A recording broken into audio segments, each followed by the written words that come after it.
Now Jung also believed so that there were these patterns of behavior, and they would constitute the typical behavioral patterns of human beings. And then we evolved a system of representations of those patterns, and that would enable us to understand the patterns in a way that other animals can't, because we're self-conscious, right? So what does it mean to be self-conscious? It doesn't just mean that you know that you exist as a separate entity. Like, it's not just a state of conscious awareness. It's a knowledge condition. You have at your fingertips a very large representational storehouse of abstract knowledge about what human beings are like. And that's developed over tens of thousands of years, right? It's a collective activity. The generation of all these stories we tell about each other. I mean, we have ancient stories. The oldest stories we have, by the way, are Mesopotamian stories, as far as I know. And the oldest Mesopotamian story, or one of the oldest Mesopotamian stories we have, is a hero story where the god, Marduk, fights a great dragon and cuts her into pieces and makes the world. And you might think, well, what do you, Mesopotamians, you know, what do you mean the world's created out of the pieces of a great dragon? Well, it's a Piagetian idea with a bit of narrative complexity added to it. It's like, well, how do you create the world? Well, you confront the unknown and you transform it into the known, or you confront unexplored territory and you transform it into explored territory.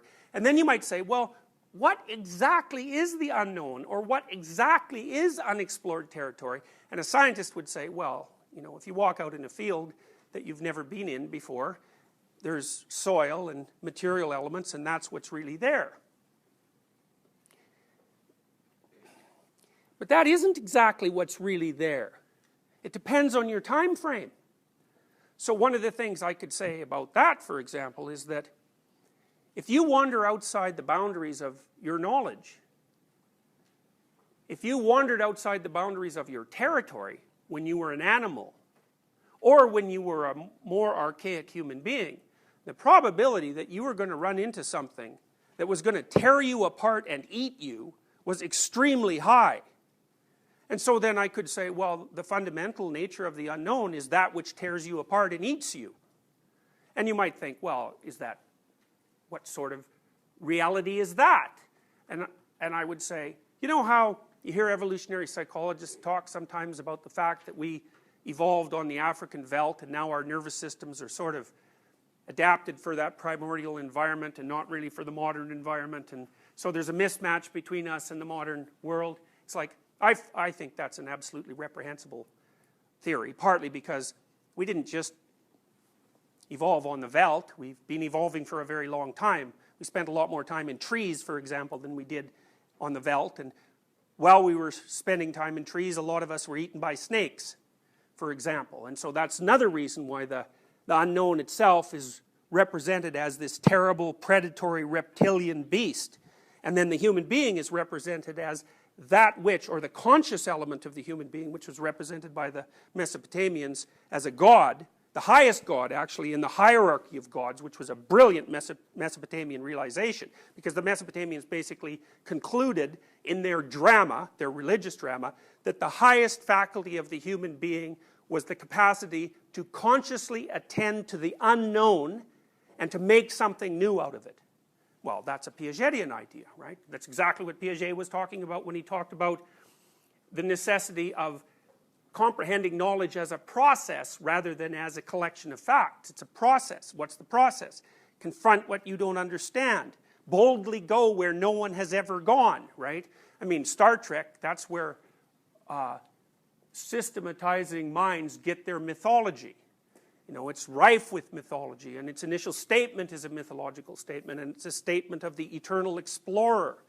And that's an archetypal idea. And, you know, you might say, well, are you still threatened by those terrible things that threatened your ancestors on the veldt? And normally people would say, well, no, because there are no lions. But that's because they don't get the categories right. Lion is a subcategory of unknown horrible thing. And you guys are surrounded by unknown horrible things just like people have always been surrounded by unknown horrible things. So because you're just as prone to disease, not quite as prone, but fundamentally you're a finite being. And there's things everywhere that act in a predatory manner in relationship to you, and you will die. And so the idea that the material conditions of our environment have changed in a qualitative manner since the time we spent on the veldt it's an error of category. The mythological categories are categories that represent environmental entities, so to speak, some of which are social, that have existed for vast stretches of time and which exceed our capacity to detect with our senses. So one representation, for example, is the Great Father, or the Wise Old Man. And the Wise Old Man, or the Great Father, is fundamentally a representation of the dominance hierarchy. Now, the problem with the dominance hierarchy is you can't see it, but it's there. It's really there.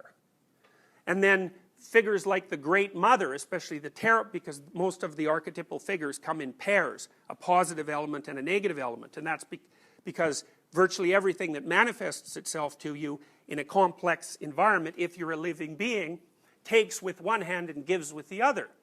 You know, so nature is benevolent and kind and wise and the source of all new knowledge, and also cancer and malarial mosquitoes and the tsetse fly and the guinea worm and all these things that are horrifying and destructive beyond belief, and you're stuck with both. And then society, we talked about this before, that's the Great Father. It's on the one hand, here you are, benevolently protected by your social surround. On the other hand, social structures tend towards tyranny and authoritarianism, and they oppress the individuals within them at the same time that they sustain their development. And so that's a dichotomous archetype. And then there's the individual, who's on the one hand a remarkable and wonderful creature, and on the other hand someone who's capable of atrocities like those that characterized the actions of many millions of people in the 20th century.